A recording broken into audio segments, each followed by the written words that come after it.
Hello, and welcome back to the podcast. JLT is back with more wisdom as always. And in the recent podcast, I've been really building up um, so much awareness about yourself that is playing out in relationships that we are totally unaware of. And in this episode, I am going to bring you another huge chunk of awareness when it comes to actually getting into relationships, especially the toxic ones. Yeah, I can't wait to bring the wisdom today. So, what I'm going to talk to you about is your emotional needs and why this is so important when it comes to relationships. So, you might be listening to this and looked at the title and thought, emotional needs? Like, what emotional needs? Of course, I just want to be loved. Which, yes, that is part of the emotional needs that you need. But we don't actually realize deep down what is going on unconsciously. And this is the awareness that I want to bring you today. Because there's so many women who are in relationships or they're getting into relationships, and on the surface, it looks full of red flags, doesn't make sense, yet you're going forward and you're stepping into it. Many of your friends might not understand, like, what the hell are you doing? And there's a reason for that. And that's because your emotional needs are taking the forefront. They are coming forward and are unconsciously acting out. There's a part of you that's coming forward that's unconsciously acting out without you even being aware of it. And I want to bring this into your awareness today because it's our emotional needs and a part of us that's actually the captain of the ship. And we need to be so incredibly careful to know who is our captain of the ship when it comes to going into relationships. So, leading on from the last episode, we spoke about what is the definition of love and how the definition of love comes to us from when we're a child. We learn what love is based on the love that we see around us. And the very first relationship that we ever see is the relationship with our mum and dad. And believe it or not, that there is the blueprint of what love is until we actually consciously look at love as adults. So, with that in mind, what we learn about the man role and the woman role in love from our parents is actually really, really important. And how love is shown to us or not shown to us by our mum and dad. And this is where the emotional needs themselves come in. Most of us don't realize that we're actually loved in a very conditional way in regards to if we don't act a certain way, we don't receive love, connection, joy, and happiness from our parent.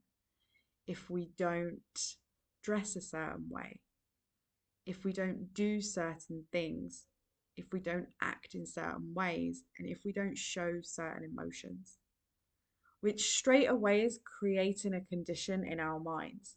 So if I'm unhappy, that means I'm unlovable because that's what our parents showed us as kids.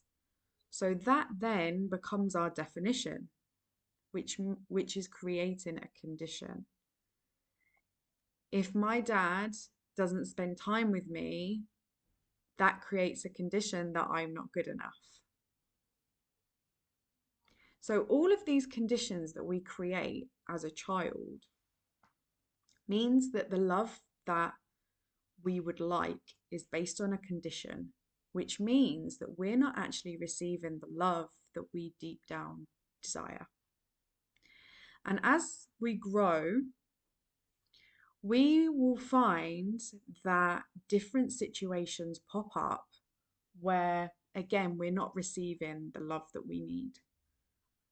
We're not receiving the attention that we need. We're not receiving the support. We're not receiving importance. We're not receiving respect. We're not receiving worthiness. There's a lot of emotions that we don't receive in certain situations. And without us realizing the emotional needs that we did not receive as a child, we unconsciously go looking for it as adults. Yeah, that was like a really big whoa. When I realized this situation, I was like, what?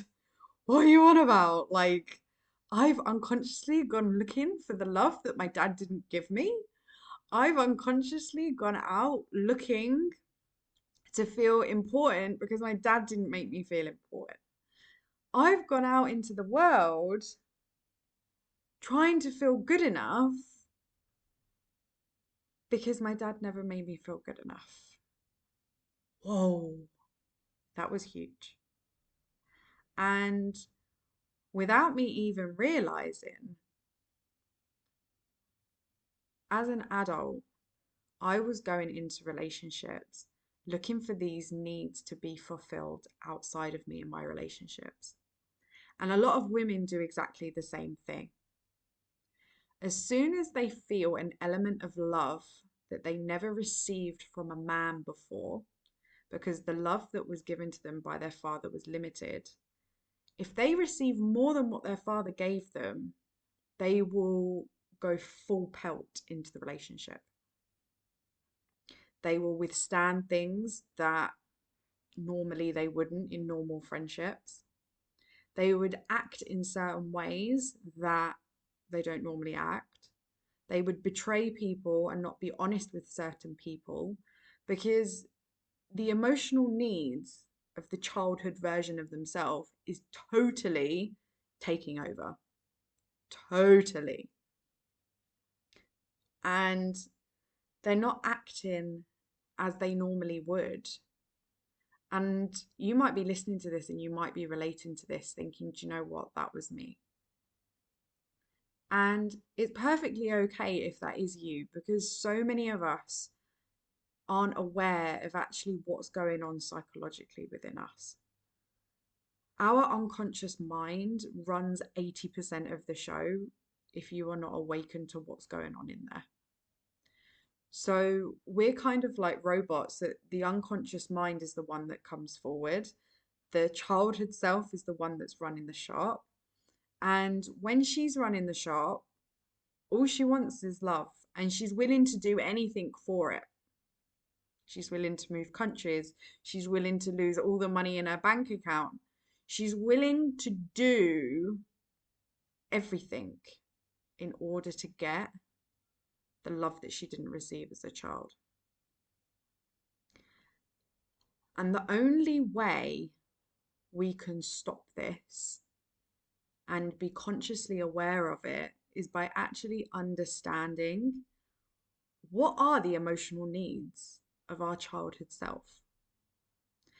And once we know what these emotional needs are and we're aware of them, instead of her looking externally into the outside world, we can actually retrain our childhood self to rely on our adult self to provide all the emotional needs. And when we make this transformational action, we will then find that we are no longer going into relationships that are giving us breadcrumbs. We are no longer accepting bare minimum when it comes to relationships. Why? Because we're fulfilling our emotional needs ourselves. So we no longer have to look for a man that takes all our money, takes every single aspect of us just to receive a little bit of love. We don't have to do that anymore. We can really look within and start to understand our childhood self. And this work for me transformed everything. And this is the core part of the the coaching that I provide one to one with my clients, because it's so, so important. Understanding the world of the childhood self and the inner child, especially when it comes to relationships, is transformational, and at the same time it's incredibly important, because we don't realize that in relationships it's the childhood self that's running the show until we know. So now I'm very aware consciously when she's around mentally. I know when my childhood self comes up. I know very much in certain situations if she needs something emotionally. Maybe she needs reassurance. Maybe she needs safety. Maybe she needs love. All of these things, when they come up, I know exactly how to provide that for her, because I've got this bestie relationship going on with my childhood self, that I fully understand the emotional need that she requires, where it's come from, and who she's looking for it externally. So, in my previous relationship, I was very much looking for validation from my ex partner. I was very much looking for love from him. I was very much looking for safety, reassurance, which I never received. And even if I did receive it, it would be based on a condition that I'd make him so happy that then it was given to me. But if he wasn't in a good mood, then guess what? My self confidence, my self worth, everything would be absolutely tarnished by how he would speak to me. He would keep repeating how my dad made me feel as a child. He would keep the same cycle going of feeling unworthy, not good enough, unloved. All of these things he would keep repeating, because that was the story of my inner child internally, based on what was going on with me when I was a child. And I didn't know how to give that to myself. I didn't know how to make myself feel lovable.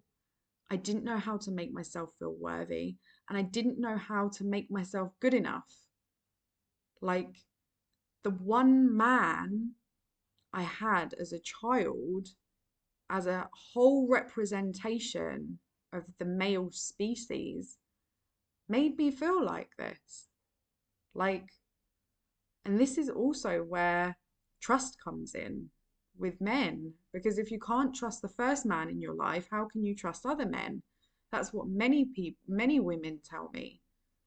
I couldn't trust my dad. My dad done this, this, and this, and this, and this. No wonder other men do that to me. Men are scumbags. When in reality, we just actually need to understand that our dads weren't given a manual on being parents. They didn't know how to be a parent, and they tried the best that they could. Now it's time to stop the cycle and give ourselves our emotional needs. Because once we know how to give ourselves emotional needs and everything we need emotionally, we can then train and support other people and communicate with other people so they can build on the emotional needs that we are already fulfilling. So when it comes to relationships, once you're aware of your emotional needs and you're giving them to yourself, you can also explain to your partner that in a certain situation, when I'm feeling unlovable, I love to buy myself this, because this communicates to me and my childhood self that I am lovable and I'm worthy. So then, when you're feeling in a certain unlovable place and you've already communicated that to your partner can see the similarities of what you've spoken about. And without you even realizing, because you've already told him what you want to do, because you might not have stepped forward and done it for yourself, he can then take that action to click you back in and say, no, you are worthy, you are lovable, and here's why. Our partners in relationships can support our own emotional needs. They are not there to fulfill them. And this is really, really important. This is where attachment comes in relationships. If we are seeking our emotional needs to be fulfilled by other people, we then become stuck and attached. This is where attachments and trauma bonds come in. Whereas in a healthy dynamic, if we are fulfilling our own emotional needs, there is no attachment. There is no, I need to be with him. There is, I want to be with him because he adds to the existing happiness that I already cultivate myself. That is a really powerful standpoint to be in a relationship. No longer needing, but wanting. And fulfilling your own emotional needs to gain that type of relationship is so, so important. So, as a recap, and the most important point of this podcast is to be aware of our emotional needs. Because if we aren't, our little childhood self, who's been looking for love for so long, is going to take the front seat. She's going to be the captain and she's going to go out looking for men that can fulfill those needs for her. And in the work that I provide to my clients, I support you in knowing exactly what need you are looking for and how to personalize and give that need to yourself. This is the most important thing. If you are fed up of being led into certain relationships that don't fulfill your needs after, so once you're meeting the guy, he will fulfill every single need of yours. It will be like a magnet. He will feel so familiar. He will give you love like you've never had before. And then all of a sudden, after a month, 2 months, 4 months, it will all start to slowly disappear because he's already got you attached.